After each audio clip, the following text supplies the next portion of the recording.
Secara administratif terletak di sebelah kanan Sungai Krung Pedada Gampong Pulo, Kecamatan Pedada, jarak dengan ibu kota Provinsi Aceh sejauh 204 km, dengan ibu kota Kabupaten Biren sejauh 15 km dan berjarak 1,5 km dari ibu kota Kecamatan Pedada.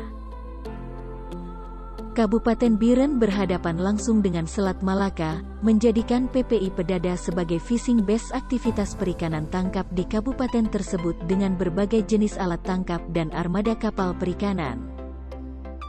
Pada umumnya aktivitas penangkapan ikan di PPI Pedada bersifat one day fishing di mana para nelayan melakukan operasi penangkapan pagi hingga sore hari sekali.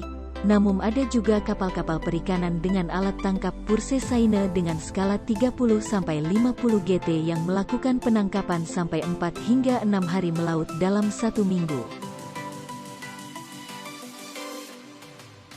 Armada penangkapan yang melakukan aktivitas bongkar muat di PPI Pedada terdiri dari kapal pukat sebanyak 38 unit aktif, mini sebanyak 23 unit, gillnet, jaring insang dan kapal pancing dengan berbagai gross tonnage. Secara keseluruhan produksi hasil perikanan yang didapat di pangkalan pendaratan ikan PPI Pedada jenis ikan pelagis besar dan pelagis kecil seperti tuna sirip kuning, cakalang, tongkol komo, tongkol kerai, kembung, layang dan teri, serta jenis udang-udangan yang ditangkap dengan alat tangkap mini.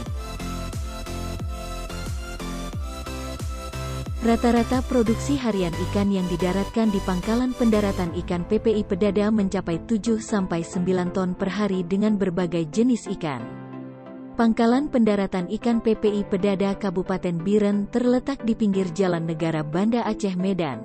Ramainya aktivitas pendaratan ikan setiap harinya menjadi daya tarik tersendiri bagi kalangan masyarakat setempat untuk membeli hasil perikanan secara langsung di PPI. Selain memenuhi kebutuhan masyarakat di Kabupaten Biren, hasil perikanan di PPI Pedada juga dipasok ke berbagai daerah seperti Lok Semawe, Pidi Jaya, Aceh Tengah, hingga Sumatera Utara, Medan.